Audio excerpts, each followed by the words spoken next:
Tātad pamēģināsim uztaisīt darba lapu, kurā vairākās lapās, vai šitos mēs varēsim apskatīt datu apkopojošo grafiku. Tātad tā ir tabula ar datiem, un mēs no katras tabulas gribam uzzināt, cik daudz latos vai tur, nezinu, dolāros ir pārdevis preču katrs no pārdevējiem. Ja? Divas tabulas, divi dažādi saturi, varbūt 2 mēneši. Ja, un tad mēs gribam paskatīties, uzzīmēt grafikus, tad ieklikšķinot katrā darba lapā, grafiks attēlos tieši dotās tabulas datus. Pirmais, ko sākam, ir pārveidosim tabulas par Excel tabulām. Ja, tātad nosaukumi būs, lai paliek table 1, pat īsāk uztaisīsim. TB1, šādi, un šeit būs TB2. Lūk tā, ļoti labi. Tālāk taisam šeit lapiņu grafiks, kurā būs apkopoti dati un tā tālāk. Tātad vārdu uzvārdi abās tabulās ir vienādi, un tāpēc kopējam viņu šeit. Šādi, un data remove duplicates, ņemam nost nevajadzīgos atkārtojušos uzvārdus. Tie paliek tikai unikāli uzvārdi, ko nekad neatkārtojās. Tātad representative. Tad pirmais, un šeit mums ir revenue, cik viņi ir tātad visu kopā nopelnījuši. Ļoti labi. Tālāk. Ko mums jāprēģina? Mums jāprēģina, cik ir nopelnījis katrs no viņiem, teiksim, pirmajā lapā. Sāksim pirmo lapu. Tas nav sarežģīti, tad mums ir jāsareizina šīs stabiņš ar šo stabiņu, un tad jāsasumē tikai atbilstošā višņeka vērtības. To mēs daram ar sum product, labāku variantu nav. Tad, ko mēs daram? Mēs reizinām savā starpā tabulas 1 kolonu daudzums, semikols, ar tabulu 1 kolonu cena, price. Tālāk, tad šeit mēs iegūstam vienkārši tātad summu, cik vispār, par kādu summu vispār ir tika pārdots preces pirmajā tabulā. Mums vajag atlasīt tikai višņika summu, un tātad, ko mēs šeit daram, mēs veidojam vēl tādu pārbaudi. Tātad tabulas 1 kolonu reprezentatīvu vērtības ir vienādas ar šo uzvārdu. Lūk šādi. Ja, tad, kas šeit notiekās? Šī daļa vienkārši sareizina savā starpā preci ar cenu. Šī daļa veids pārbaudi, kura no rindiņām atbilst meklētām kritērijiem, tātad pārdevējiem. Tad te sanāk mums 0 un 1. Šeit ir mīnus to izdarām. Beigās viss strādā. Tad enter. Tā mēs redzam, cik ir nopelnījis višņeks. Paliekam uz leju. Un viss strādā. Lūk tā. Tad šeit esam apkopojuši pirmās lapas tabulu un varam uzzīmēt grafiku. Paņemsim kaut ko šādu. Ja, lūk. Redzam, tie ir pirmie dati. Pirmie grafika. Pirmie tabuli. Super. Tālāk mums vajadzētu atrast to pašu arī priekš otrās lapas. Bet mēs, protams, neveidosim atsevišķi tabulu, jo te īpaši nekas nemainās. Vienīgais, kas mainās šajās formulās, ir šis ciprīts. 1 mainās uz 2. Katru reizi vispārējais paliek tāds pats, jo visās kolonās, visās tabulās ir tās pašas kolonas ar tie paši nosaukumiem. Ko mēs darām? Mēs izdomājam šeit tādu šūniņu, kura glabās cipariņu. Mūsu gadījumā 1, 2, kura norādīts uz pirmo vai uz otro lapu. Ja, un tad, ko mēs šeit daram?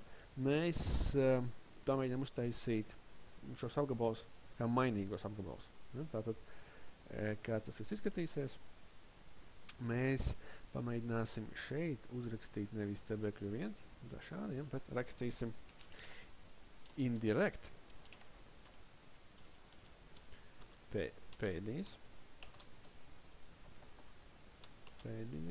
Šī daļa mums nav vajadzīga.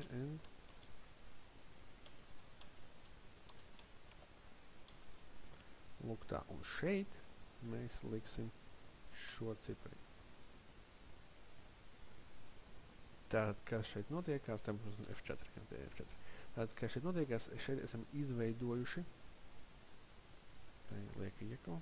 To var viegli pamanīt. Zaļās lietiņas. Ja? Tātad šeit esam ieguvuši tātad to F9. Lūk, F9. Ja, tad mums ir tabulas nosaukums, pareizi, un indirekta funkcija šo tabulas nosaukumu pārveido par apgabalu. Tālāk, ko mēs darām, mēs šo lietiņu kopējam arī visās pārējās vērtībās šeit, šeit un šeit. Ja? Okay. Tad, lūk, tāds man ir sanācis, ja? Tad ieliekam indirect, un atkal šeit table end šī šūniņa price, un indirect end table šī šūniņa representative. Lūk tā. Nu, un šeit ir tās pats palikam pēc būtības. Ja nospiežam enter, lūk, ir tas pats skaitlīts. Ja esam visu pareizi iesaldējuši, varam palūkt uz leju un redzam, ka tie paši skaitlīši sanāk, bet jau ar formuli. Ja? Ok, labi. Nu, un tātad pats pēdējais, varam pārbaudīt, spiežam 2, un viņš redzat, mums parāda jau otrās tabulas datus. Pirmā tabula, otrā tabula, nu, un ja mēs paņemsim piemēram trešo, nekas nav, jo tādas tabulas, tādas adreses neeksistē.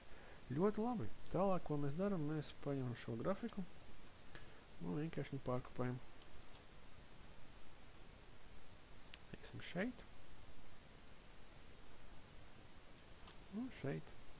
Lūk tā. Ja, tātad ir grafiki. Lūk, viņi ir. Tātad pašlaik viņš mums rāda tikai otrās tabulas datus, un to viņš dara abās divās lapās. Ja? Tad, tā kā esam pārkopējuši, šis grafiks skatās uz to pašu apgabalu, uz šo apgabalu. Ja? Tad, ja šī apgabals mainās grafiks. Ok, labi.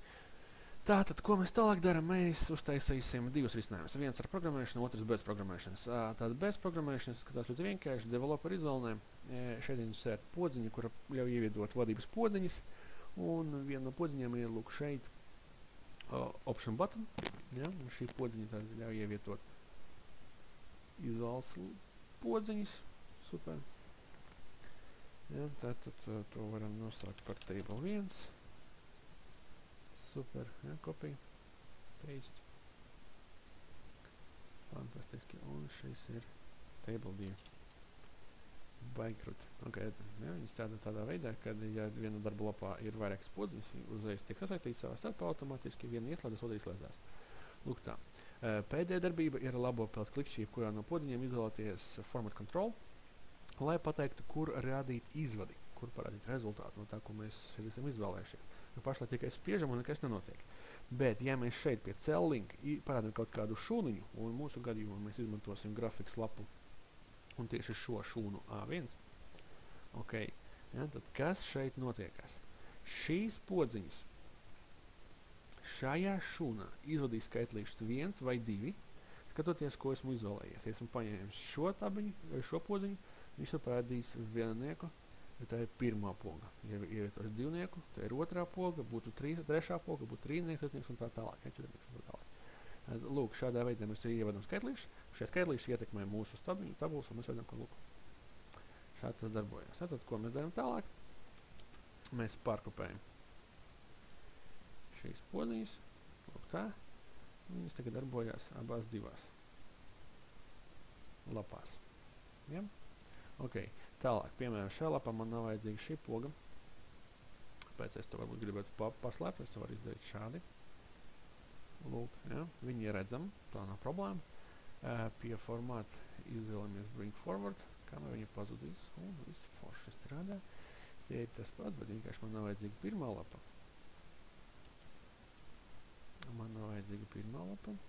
Ja, tad mēs viņu arī paslēpjam. Lūk šeit. Ok, bring forward. Super. Lūk, ieslēdzam pirmo lapu. Ieslēdzam otro lapu. Super. Viss strādā tā kā vajag. Ja, tad esam lapā, nospiežam podziņu un redzam tieši šīs lapas grafiku. Tad, ja man ir vairākas lapas, vienkārši paslēpju nevajadzīgās podziņas šeit apakšā un viss ir forši. Lūk, tā tas darbojās. Ja mēs to negribam darīt, tad ir vēl viens paņēmiens ar programmēšanu, kurš izskatās šādi. Tātad Alt F11. Ja, tad Alt F11. Lūk, ir mans lauks. Šādi. Ok, tad kas šeit notiekās? Šeit mums ir jāpalai, mums tā programmiņa darīs vienkārši lietu. Es varu vaļā lapu, un šī tā grafikas A1 šūniņā parādās atbilstošās skaitlītes 1 vai 2. Ja? Tad kā tas darbojās? Tā kā es gribu palaist tieši darbību, kad es atveru lapu, man ir jāizvēlās nevis insert modulu tā tālāk, bet ir jāizvēlās tieši atbilstošā lapa, piemēram, šeit lapa 1. Tālāk šeit augšā mēs izvēlamies nevis parastais kods, bet darbu lapas kods, un tas mums lūk dot iespēju izvēlēties darbības, tad kaut kā darbība tiek kontrolēta. Tad, ja kaut kas notiekās, piemēram, ir activate, kas nozīmē, ka programmiņiem palaidīsies, ja darba lapa tiks aktivēta. Un kas man šeit ir jāuzraksta? Man ir jāuzraksta kods. Skatās šādi graphics range A1 vienāds ar viennieku. Tātad grafikas lapā apgabalā A1 ieraksta viennieku, ja tiek aktivēta šī lapa. Šo daļu mēs pakopēsim. Ejam pie lapa numur 2. Te ir tas pats. Sheet. Activate. Super. Šis nav vajadzīgs. Šeit rakstam iekšā divnieku. Viss. Lūk, šādas divas nelielas rindiņas. Un tagad viss strādā. Izvēlamies lapu numur 1. Automātiski ieslēdzās pirmā lapa. Izvēlamies lapu numur 2. Automātiski ieslēdzās otrā lapa. Ja, tad, lūk, mēs varam sekot līdzi tām rindiņām. Viss darbojas automātiski. Katru reizi tiek ieslēgta atbilstoša lietiņa. Man par to nav jādomā. Vienīgais, kas tagad notika, kad saglabājot šo failu, mums izmetīsies šāds loks ar brīdinājumu, kad te VBA kodi vienkārši saglabāt nevar. Mēs to zinām, mēs spiežam no. Viņš parāda lodziņu ar saglabāšanu, un šeit mēs izvēlamies makro enable workbook save. Parauz 2 save. Un lūk, šādi tas viss darbojās. Ja? Un lūk tā. Tātad tā mēs varam uztaisīt darba lapas, kuras attēlo atbilstošu grafiku, kas balstās uz vienu aprēķinu. Tātad šeit ir formuliņas. Un tad strādā.